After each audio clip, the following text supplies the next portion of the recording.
Good morning, everyone. Welcome to Accuracy in America. I'm Don Irvine, joined by my co-host, Brian McNichol. Good morning. Hello, deplorables, drags, despicables, chumps, Neanderthals, and those dog-faced pony soldiers. That's right. All right. Just a brief weather report because there was another big storm, and I guess it went through Texas and parts of Louisiana again. I don't remember. I think it was a day or two ago. I think I saw a report saying that maybe another 10 inches of rain dumped in those areas. I mean, coming off the Gulf, and I don't know. I mean, Louisiana. I mean, you're on the Gulf. I mean, you're getting hit pretty hard this year. Yeah, and one of the places that was hit was far southwest Louisiana, Lake Charles, Cameron, so forth. Those have been hit 3 times in the last 3 years by really hard, tough hurricanes. Lake Charles is in a lot of trouble. The president was there a few weeks ago, promised them a big check for some stuff to try to help that town get back on their feet. And I hope in that case he delivers on the promise, because Lake Charles has been really wiped by this. And, the storm, Houston was worried about it. And I think Houston got about 2 or 3 inches of rain out of it, and it moved west and got in. And like you say, they got 10 to 12 inches rain, power out a lot of southwest Louisiana now. And that's a place where, we talked about Edwin Edwards a few weeks ago. He died. He was way up in his 90s. One of the thing that put Edwin Edwards on the map was electrifying that part of the world, west central and western Louisiana. If you look at, when you look at those cell phone ads, and I said, we cover the whole 97% of the country, right? And they'll show the map of where all they cover. You notice that the gap is western and central Louisiana, right? That's one of the places they don't spend money there, and it's a very underinvested in part of the country. So, when something like this happens, you have a lot of people. In the case of Lake Charles, when you get down on the coast, it's a lot of petrochemical. Cameron, Hackberry, Louisiana, so there's a big liquefied natural gas.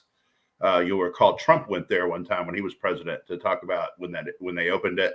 So, other than petrochemical, there's really not a whole lot to do down there. And so you have a lot of people who are not very rich who get hit by these storms. And having been hit with this frequency in recent years, is gotten to be taking a real beating on Lake Charles, that part of the world.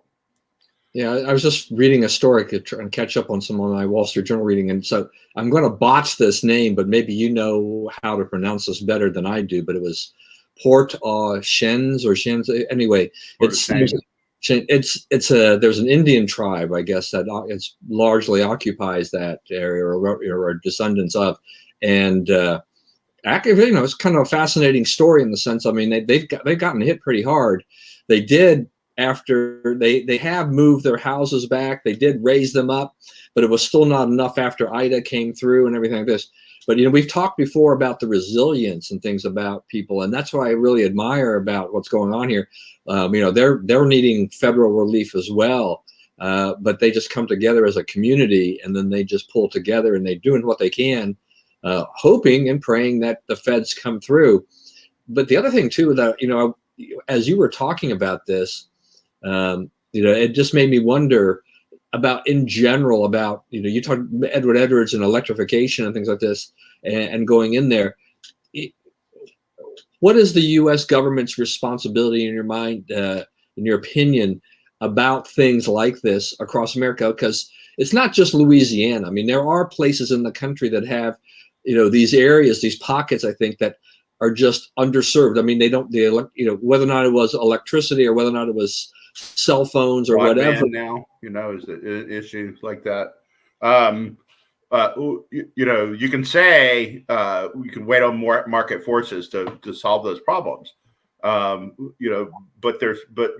one of the market forces is political pressure. And so, like in South Dakota, lady's pretty darn conservative governor there has spent some money on bringing broadband to the western parts, the underpopulated parts of the state, because it won't ever dollar out for a broadband company to go in there. It's too much infrastructure for too few customers.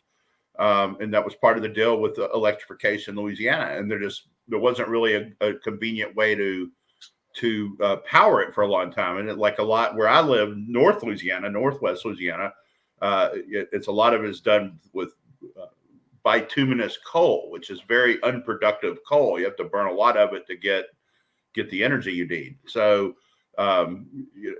what does the government do? What the votes say for it to do? Is it right? I mean, no, you would be better off, if these things could be solved without government forces. But I think that, political pressure is an economic force too. So, it's a lot of, and it's a case by case, and it's hard to be, philosophically one way or the other on it, because, there's, Southwest Louisiana, probably some of it wouldn't be electrified to this day if it had not, there not been people like Edwin Edwards who got the government to underwrite the installation. Yeah, it's a big upfront cost. Once you get it set up, it's it's not all that profitable to run, but it's like to go build the infrastructure the first time is what costs the money. Yeah, I mean, that is the huge problem, is just that, if you have a small town population, I mean, in one sense, this is America, I guess, and we want all Americans to be treated fairly and equally and have the same opportunities. On the other hand, you can't force these private companies in particular, to go and take these huge losses and then provide certain services to a handful of people where, they can't even break even. I mean, at least if they could break even, they could probably say, all right, that we can do for the public good, but they can't really lose money hand over fist for, forever, that type of thing. It's tough. Right. And you come up with things that you intend them as products to sell on a private market, right? But then products get created that demand, once electricity was, the process of bringing it into homes was refined. Well, then a whole lot of stuff like toasters and refrigerators and so forth began to be sold, right? TVs, radios, because you could plug them in, So then you're saying, okay, there are people who cannot use modern products because they don't have this utility, right? So, I mean, it's coming up, today. I mean, we're still wrestling sort of with the same issues with the censorship on Twitter and Facebook and so forth, because I mean, these are products that they were intended as private products, right? But now they have achieved a utility in society that sort of demands a different look at them, and what is the limiting principle there? And, when do they cross that line and so forth? That's a big question. And, it's one we have to think about. That's right. All right. We will move on here. Just a little bit more of a follow-up. I mean, so last week when we met, we were approaching 9/11, the 20th anniversary, which was on Saturday. That has obviously now come and gone. And so we're moving past that. But, one of the things that we had talked about before was just how this anniversary, which was going to be a huge anniversary, 20 years has been a long time. It is a generation. There are people who never experienced 9/11. There are kids born today. There are kids today that were born after that really have very little knowledge of exactly what happened. It doesn't really kind of fit into their psyche or whatever. But then we have the president and this whole botched Afghanistan withdrawal. Something that we've said, he was kind of ride this thing into victory and have this big thing going on 9/11. Instead, it just kind of fell apart. I guess he did what he was supposed to do on 9/11. But, for me, that thing was it just kept kind of hanging in the back of my mind about, that episode, which, they want to basically scrub away, and as if, nothing happened there. It was a success and we're fine and we're going to move on. It's interesting. So, when we talk about history, like we put enough scholarship now and research and so forth into, say, studying World War II, the Civil War, the American Revolution, the Great Depression, that, we have a pretty good idea of what happened there, right? And we have it from a fair amount of perspectives. There's some of it's pretty tilted, but there's enough out there to where you can get a variety of perspectives. Where we have a gap in history is near-term history like this, right? This is 20 years ago. My kids are 16 and 14. My daughter's almost 17, which reminds me, because it's getting close to our birthday, and today is your birthday. So happy birthday. Thank you. To you. What are you, 39 again? Yeah, I wish 39 plus 23? I talked to them about this. Like, what do you know about this? What do you think about this? And they had a lot of good questions. And the fact of the business is, they're pretty informed kids, and they did not really know like who did what. There was like, they're aware there were planes and what happened and so forth, but who was responsible and how we responded and so forth. A lot of that they were sort of hearing and learning for the first time. And they had a lot of good questions about it and what has happened since and so forth. And it's really, when you stop and think about what has happened since, that's not a really proud day in American history, right? We really haven't done a lot of good over the last 20 years about that. Yeah, I mean, it's 20. 9/11 is not a day we're celebrating, but it is a very somber day. Having lost about almost 3,000 Americans on these attacks and everything like that. I think one of my concerns is, and your kids are lucky because they have you and your wife as parents who have led and guided them, and you won't let them not know about those things, or at least have some basic. But I kind of wonder. I mean, if they quiz their fellow classmates as a whole, I have a feeling that the knowledge is going to be pretty thin, even thinner, as you go down the line. And I just, near-term history, you're right.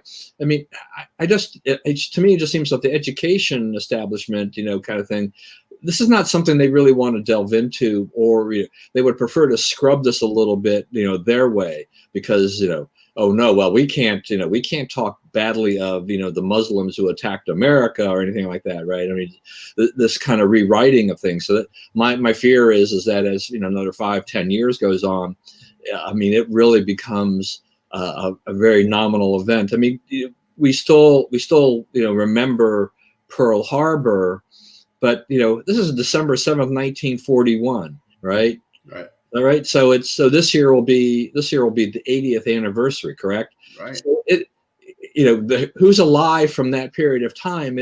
But it is marked and steeped in history.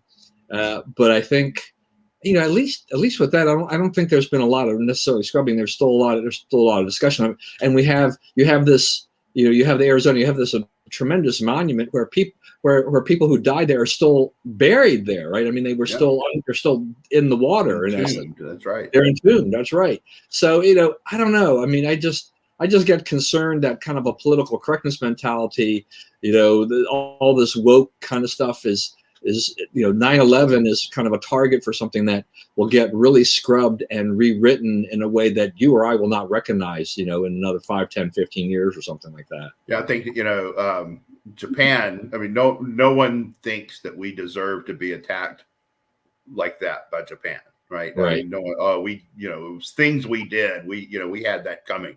That's not really the case with 9/11.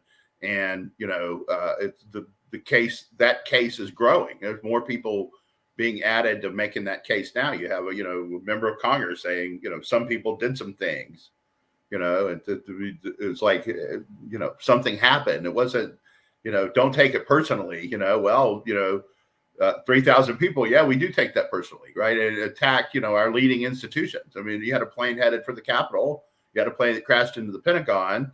And it was a plane. I've heard a bunch of people at my annual, people telling me it was missiles and it was a fake explosion and this and that didn't happen and so forth. And it's like, I saw the plane in the Pentagon. I went down there and looked at it, and you could still see the steam coming off of it. So, that's another thing is like you have this, truther or whatever they're called, people who running around, blaring out, talking about conspiracy theories, right?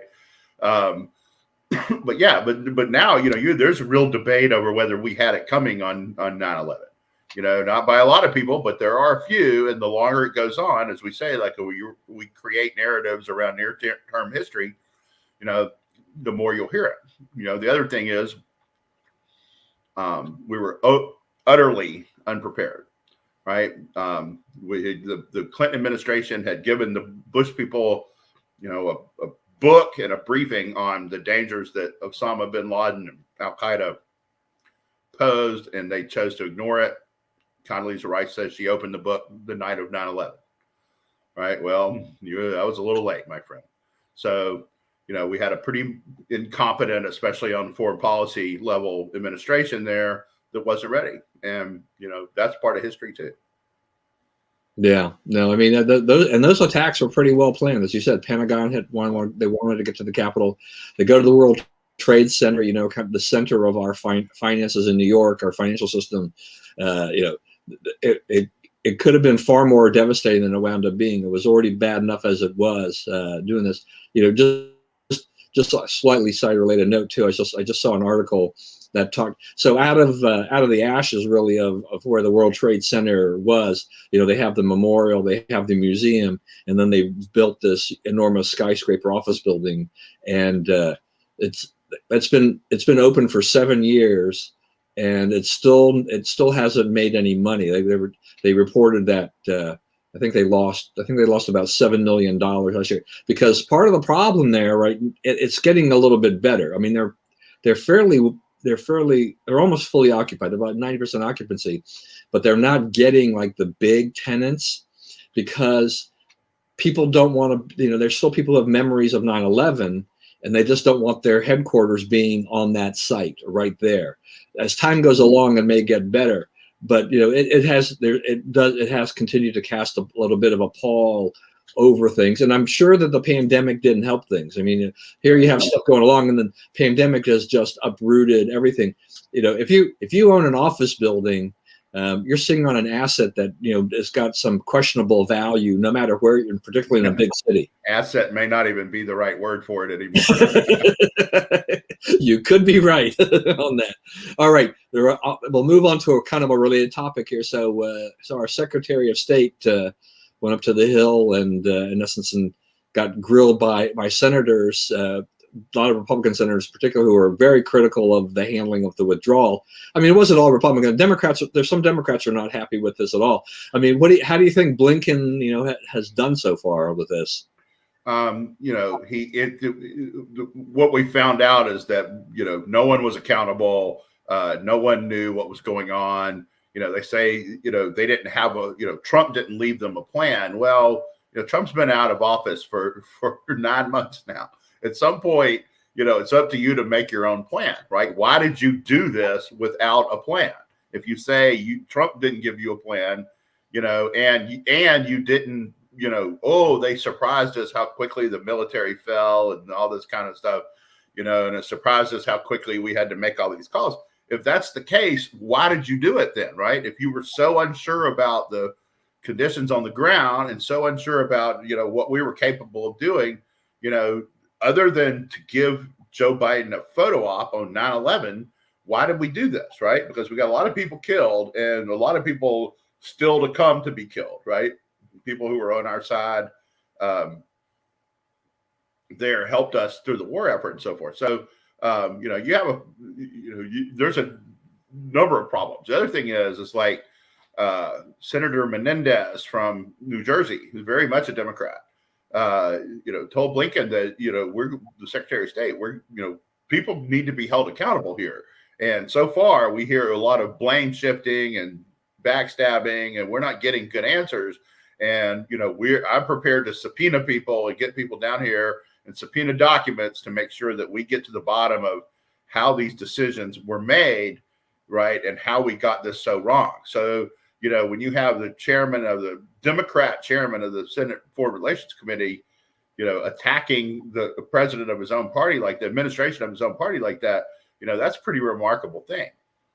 Yeah, I mean, and Menendez, I mean, it's not like Menendez is Joe Manchin in terms of, right. I mean, partisan Democrat. Yeah. This guy is solidly in the Democrat, liberal camp, but he's coming out and he's saying this here, and I go back, to where Biden is trying to, he tries to point to Trump, that Trump left him, no choice but to either withdraw or to escalate. But they had choices. I mean, considering the way that this agreement was put together, they had choices. Yeah, the first day he was president, he signed 51 executive orders, all of which essentially rescinded Trump policies, right? So the idea that he was bound by Trump policies is nonsense. Okay, the idea that the timing was dictated by Trump is complete nonsense, because Trump's plan called for getting it done before fighting season. He wanted if we're going to withdraw in the winter, so it would be a while before anybody fought over anything, right?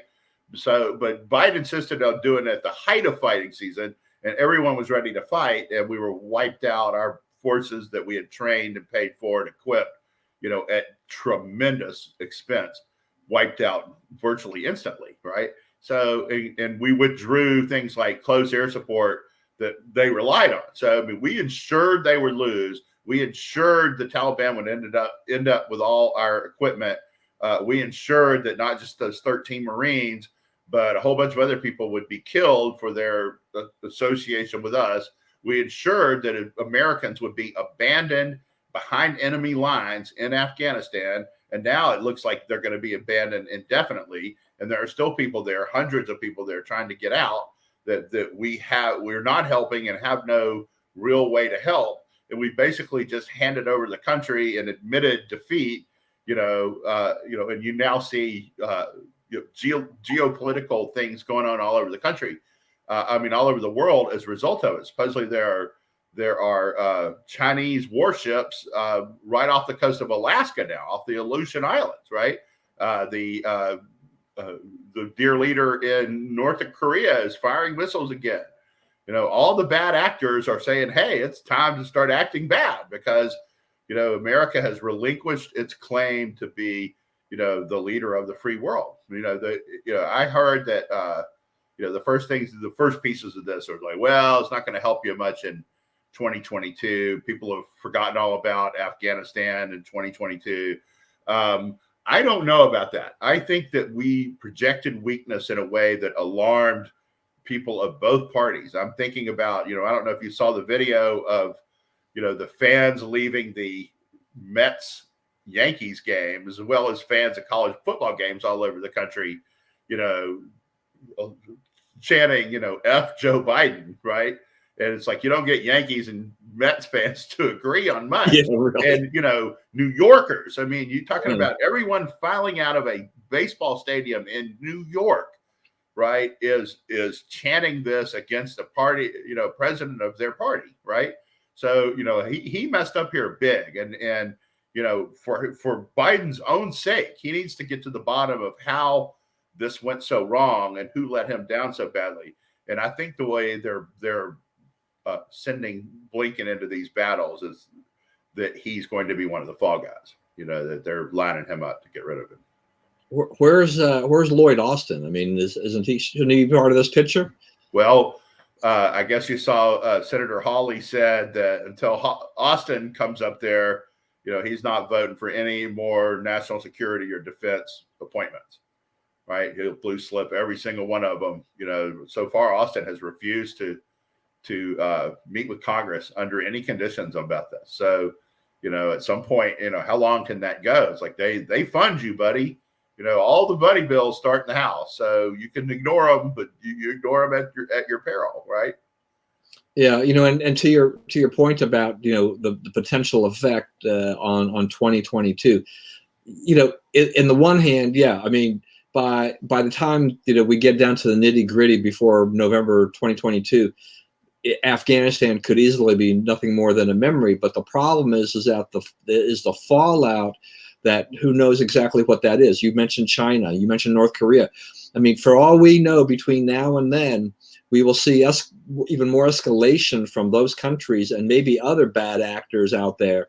And then that will be kind of, front and center stage. And that'll just add to a list, creating a long list of foreign policy failures and showing weakness, in the height of an election season, which will be, which would be just devastating to the Democrats in 2022. So this is a problem. Maybe Biden and these administration is trying to sweep this under the rug a little bit and say, well, there's nothing to see here. We're going to move on. We've done everything we could. It was a success. Let's move on to something else. But it's these other things that have opened up as potential problems that, the administration, I don't think they have a good handle on what is else coming down the pike. And this is a problem. They're showing total ineptitude in foreign policy right now. Right. And they evacuated, they claimed they evacuated almost 125,000 people, but almost all of them were Afghans. And, they said, I guess, that they had helped us in some capacity, and that's why they were the ones getting out. But, there's no evidence that we know who they are, whether each individual person helped us or what they helped us do. And we're now finding out that, there are a lot of terrorists, a lot of people with criminal backgrounds, a lot of people with child brides. And they're like, oh, we vetted. You didn't vet. You didn't vet.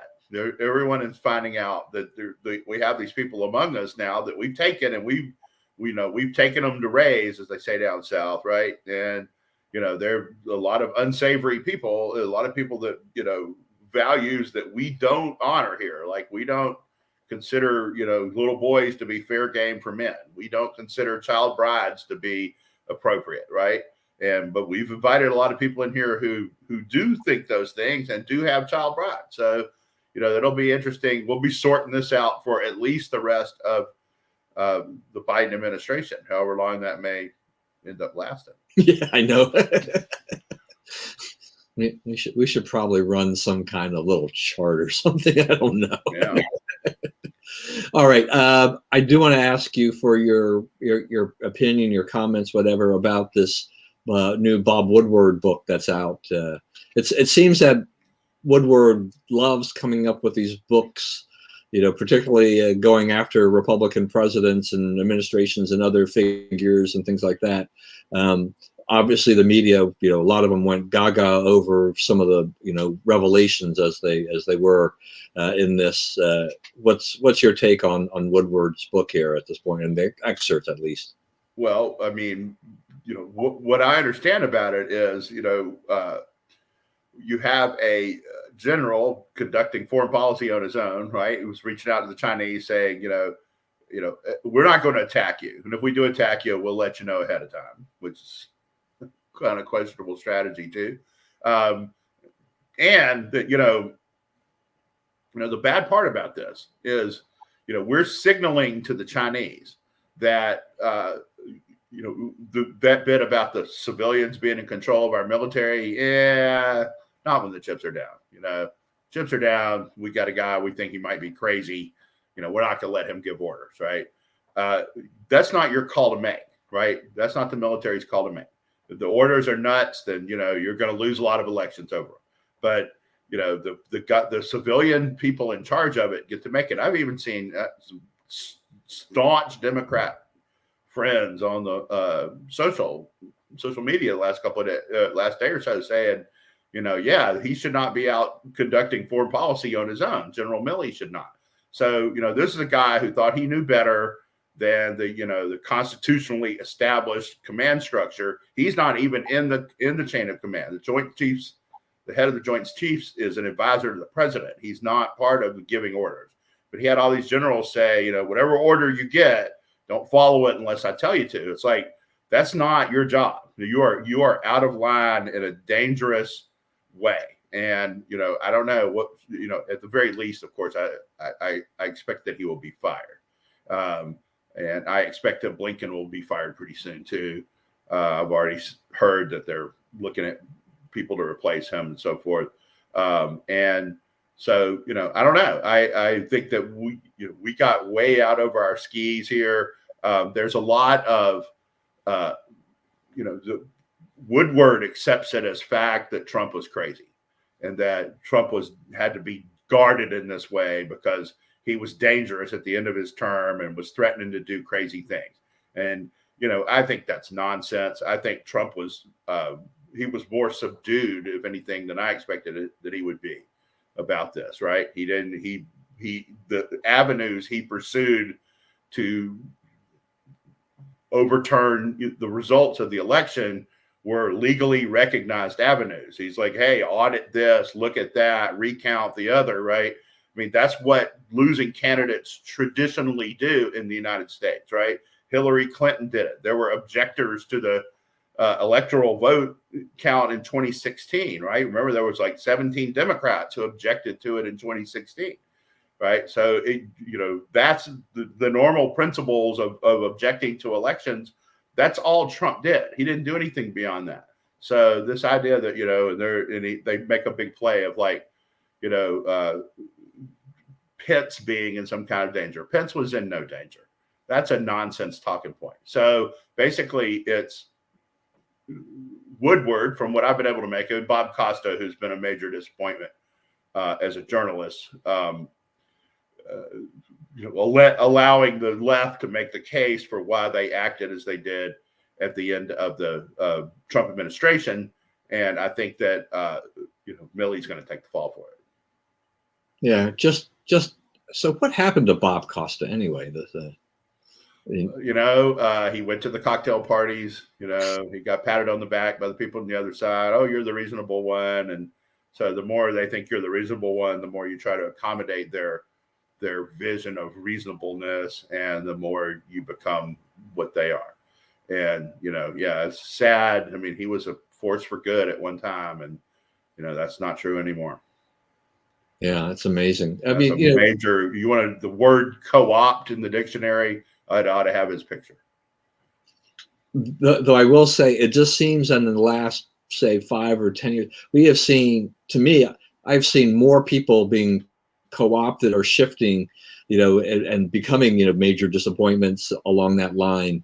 And they've now gone down a path which they really can't come back from. I mean, they cannot shift. I mean, he'll never be trusted on the right again. He's right. A postie from now on. Yeah, no, there's no doubt. That's all he'll ever be, as my cousin says. So, the one of the things I'm curious about too, though, is just that, Blinken, Milley, maybe Austin. I mean, if any one of them or all of them go, or some combination of them are fired, is that a signal, to the public that, that Biden is trying to clean up some things that went wrong, or is that weakness that I chose the wrong people and I really don't know what I'm doing, or something along that line? Well, I think Biden will play it as, this was a mess, and I'm cleaning up the mess. And, probably will get some political points out of it too. At least in the short term, he should expect some kind of boost from it. And Joe needs a boost. And he needs a boost. Some of the polls, he's down below 40%. That's it's remarkable. I mean, and it doesn't, there's been some rebound since the bottom of it. He got on Rasmussen, he got to 41, I think, for one day. And now he's back up in the, 45, 46 range, which is where Trump spent most of his presidency. Right. Okay. ATF nominee Chipman. Embattled. Chipman looks like he's out. They couldn't figure a way to find the votes to get him confirmed. I don't know. I haven't followed this up to see whether or not they've got someone else in the mix that they're going to put up there anytime soon. But yeah, that was an interesting battle. I normally don't think that ATF is a position that there's going to be a huge fight over, but Chipman was very controversial. Yeah, he was. He had a few things against him. One is he'd been accused of some racially insensitive remarks. For other thing, ATF is a job where, it's an agency where most of the people who are fighting, who are on your side are firearms owners, right? The ATF cops themselves are firearms owners, and they understand the importance of keeping them out of the hands of violent people, right? That's what they're doing there. So to have a guy come in and say, okay, I'm coming at this from a gun control perspective, right? Which Chipman wasn't even always a strong gun control guy, right? He's sort of, converted to this for political expediency or whatever. And even a lot of his friends are alarmed at like how far over the edge he's gone on this. So I wasn't surprised to see it. I think, he would have had a hard time running that particular agency, and he would have had a hard time trying to implement anything. And it is sort of, I think Trump, almost the entirety of the Trump administration, it was staffed, it was led by interim directors. He didn't try to get anybody confirmed for it either. So, the agency itself is sort of leaderless and adrift. Considering its focus and where things are now, another good option, that's one where you could just defund it, just close it down. Those things are, how big a problem is evading tobacco tax now? Do we not have any other, enforcement arms who could take care of that, right? And, firearms and alcohol, alcohol state enforcement. You don't need, and firearms, that's all state law. You don't need a federal agency overseeing that anyway. You may have at one time, but, I would be hard put to argue that it does anything that couldn't and shouldn't be done at the local level. Yeah, I mean, I think that's right. I mean, the thing is just that, the notion that you have a federal agency overseeing alcohol, tobacco, and firearms. I mean, it's one thing on the firearms, but alcohol, tobacco. We're not into all this smuggling across the borders of these kinds of things like this. Oh, it happens, but there are other ways to police. Yeah, it, but I mean, it's not. I mean, I don't think it's so huge that. And the federal government, when they get involved, it really just kind of mucks things up. These kind of things are far better left to the state level. I mean, what are you supposed to be doing? Throwing federal agents on the border of Virginia, to watch people, go into cheap smoke shops and then trying to bring in without having paid the tax into Maryland or DC or wherever, all this kind of stuff. And, a lot of it's like New York, New Jersey, right? So people from North Carolina and Virginia running cigarettes up there, tax free, right? Trying to sell cigarettes tax free, so forth. But I mean, that's, if a guy is selling, you can look at their Z when they Z out their register. Oh, you sold this much tobacco today. You didn't collect any tax. What's up, buddy? I mean, those are enforceable crimes, and the enforcement mechanisms are in place, and you don't really have to do that. Well, I mean, and the thing is that, I mean, tobacco in terms of smoking, I mean, smoking has been in a long-term decline overall. So this is to me, this is not the major industry that it used to be anymore, right?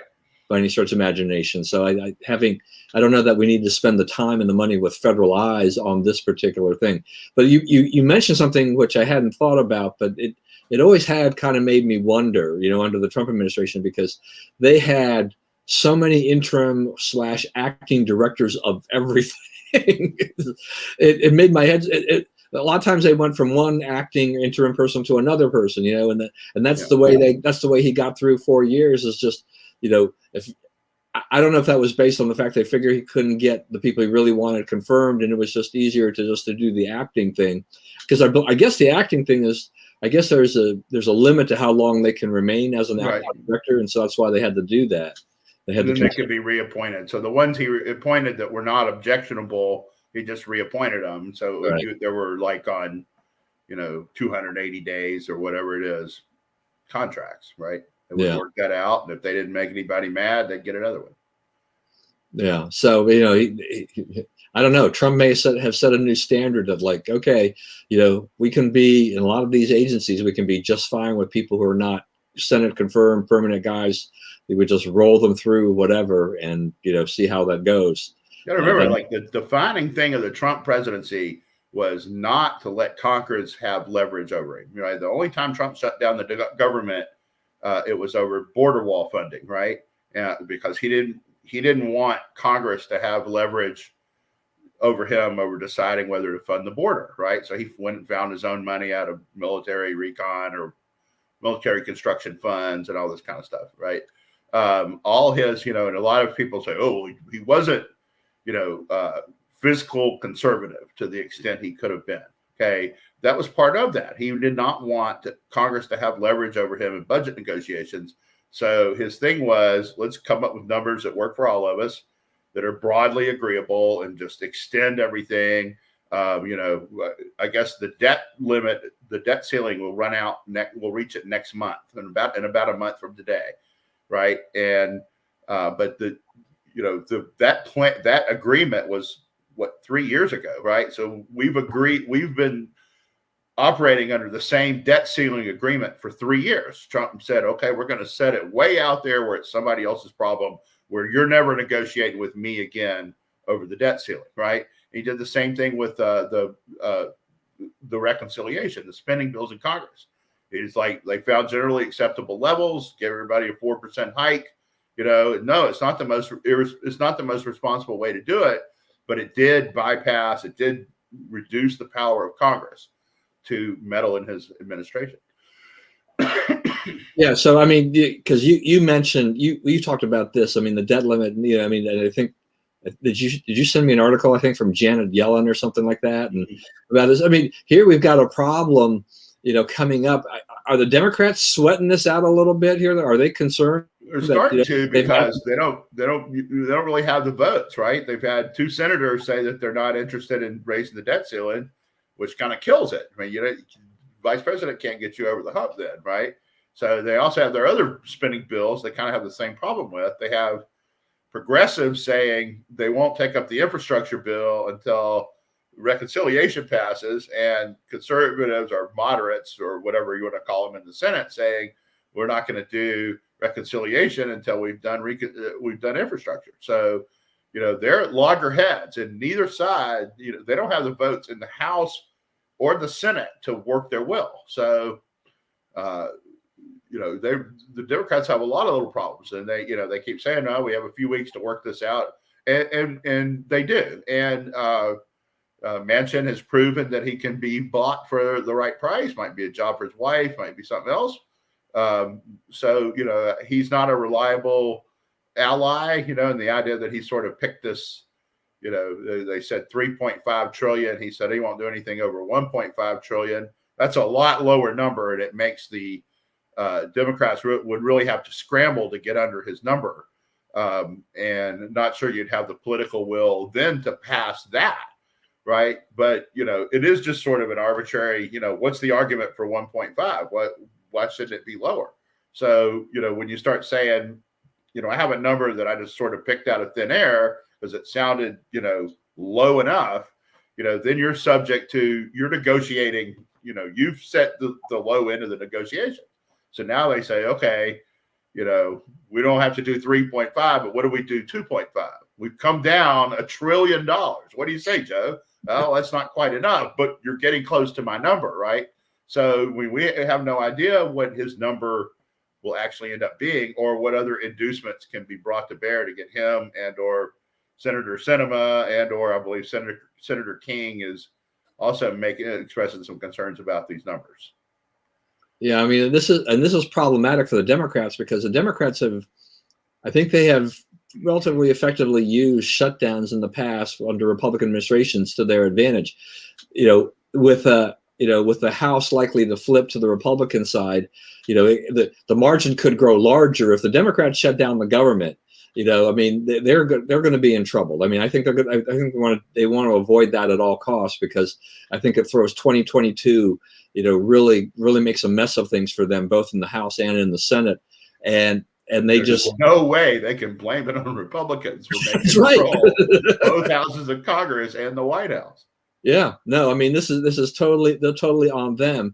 And shutdowns, I like them in general for the purpose of, we need to do something about getting our spending under control. The problem always to me has been, it's just that, they always wind up making some deal and reopening, and we really didn't solve the problem that we were trying to solve. Like, government workers get all their back pay, blah, blah, blah. It really doesn't change anything.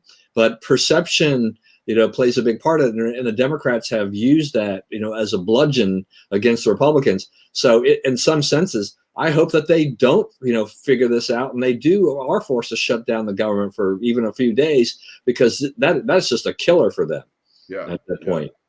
So we shall see. And it will, refine the image of voters' minds of, the gang that can't shoot straight, can't withdraw Right. from Afghanistan, makes a mess of the economy, makes a mess of the border. I mean, it's not whatever you think of their policies. They can't pull off anything. Everything they touch messes up. All right. So I want to ask you now about this Justice for J6 rally thing that there's been here coming. Is this something that is necessary, is needed? I mean, or is this something that gives more fodder to the liberal left for, crazy right-wing conspiracy people and all this kind of stuff? And this, I'm just saying this from the sense of, we've got, the Democrats are having a lot of problems. I mean, Biden's got all kinds of problems. Do we need this rally, which could be a distraction for the media to try to shift a narrative and give the administration a little bit more, breathing room? At the, is the timing right? I mean, is this something that I guess are good? I mean, I know that people are going to attend. I see emails about it, so I don't know. Well, my understanding is the permit asked for 1,500 people. 1,500. And they expect about half that. So 700, 800 people go to the mall and make a few speeches. So a couple of things are going to happen here. Is one, I absolutely think that we should be raising the issue of, these people are charged with misdemeanors. The FBI has determined there was no plot to do an insurrection and take over the government, that this was just a protest like any other protest. And you have people in jail since January. We are in the middle of September now. On misdemeanor charges. I mean, that doesn't happen. It's like, you either got to show your evidence and bring them to court and try them, or let them go, right? I mean, we don't, where is habeas corpus? Where is, any kind of reasonableness with setting bond for these people? Like, you have ankle monitors and all this stuff now. You don't have to let them run free where you can't tell where they are, but you're keeping them in a dungeon, right? You're keeping them in the, solitary confinement in the basement of a jail. There's all kinds of stories of beating the prisoners and not feeding them and all kinds of other mistreatment. These are political prisoners. They're being treated as badly as political prisoners in Cuba or China or Russia or anywhere else in the world, right? So, there's some explaining to do there. So as for the timing of it, I think this is going to be a big problem for Democrats because they've said they're going to put the fencing back up around the Capitol. We're called in zillions of police to make sure, and we're checking out everybody's hotel reservations and flight plans and who all is coming and spying on all these people. And it's like, these people get to have an opinion that disagrees with the Biden administration. That's perfectly legal. And they're trying to, persecute them for their opinion, for being on one political side as opposed to the other. And, that does not fly. And I think if there's this big, 10 zillion police / soldiers out there and 700 protesters, I think all this is going to backfire on the Democrats. Well, and then that'll bring up the question too. I mean, for those kind of small numbers, is that, how will the media play this, in terms of these hardcore people doing this? I mean, that's a nothing crowd. I mean, that's inconsequential. Right. That's inconsequential in my mind. But there's probably 700 people down there protesting something right now, right? Yeah. You don't know who they are or what it is, but you could. There's generally 700 people down there raising heck about something at all times. Yeah.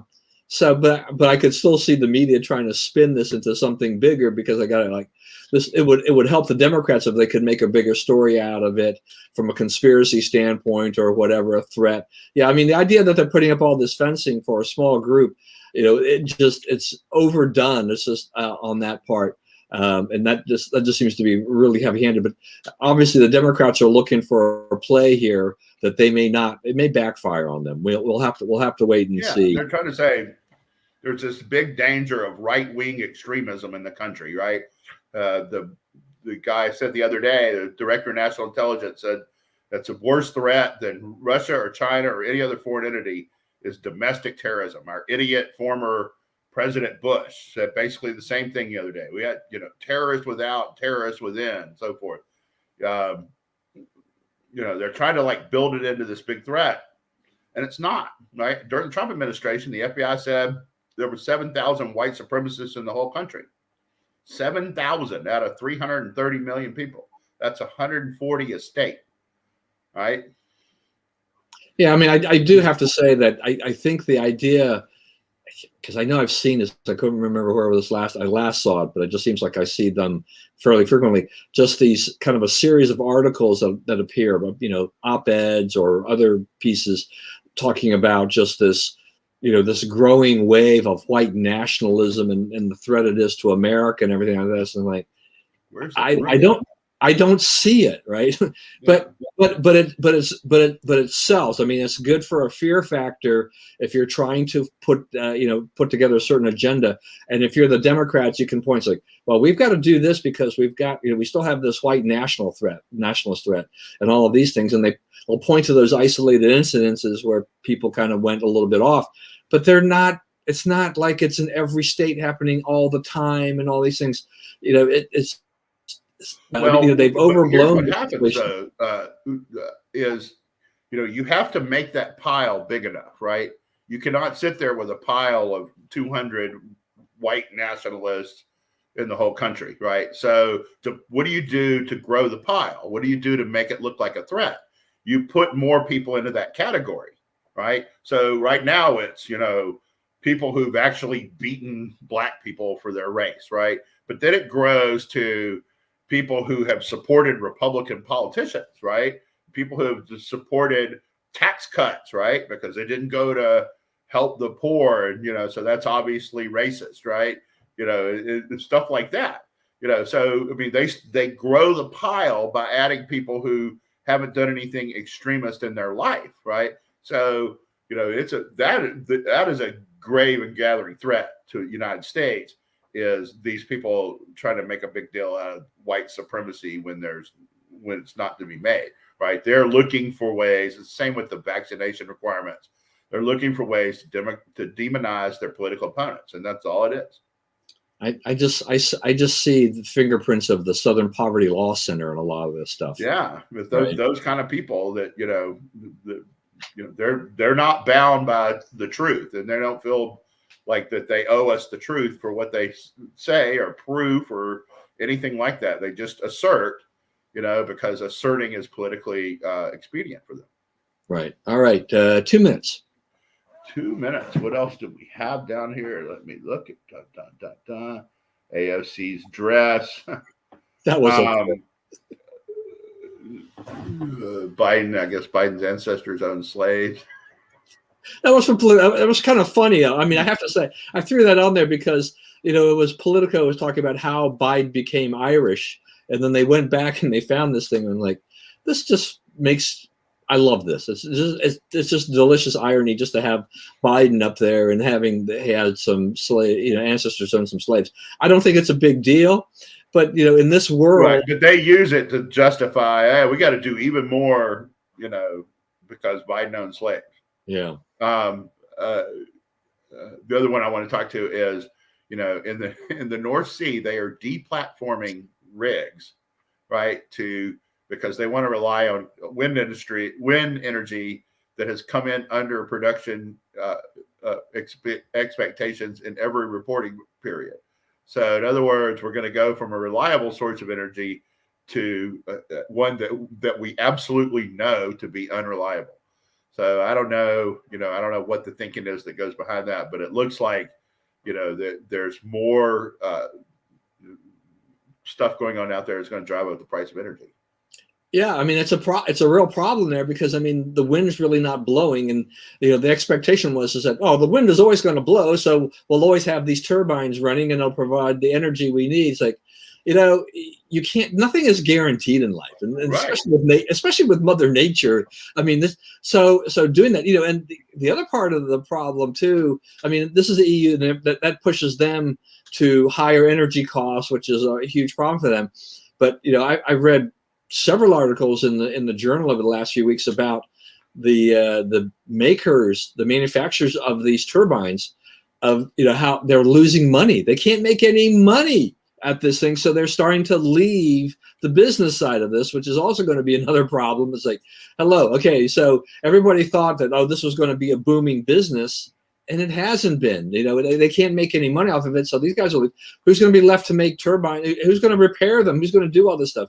How does wind energy survive long term? Yeah, it's really toxic. The process of making them is really toxic, and so you're a major polluter if you get into that business. And I don't talk about the wind energy itself. I'm talking about the making of the turbines. Right, it's a really toxic process, and so when you're taking a lot of hits, you're buying a lot of insurance anyway, and the product doesn't really work as advertised. And if it's without government funding scams, it ceases to exist. Right, the 1 year they let the wind production tax credit actually expire, private investment in wind projects went down 92%. In other words, just about disappeared, because if it's not a government grift, it's not worth their money.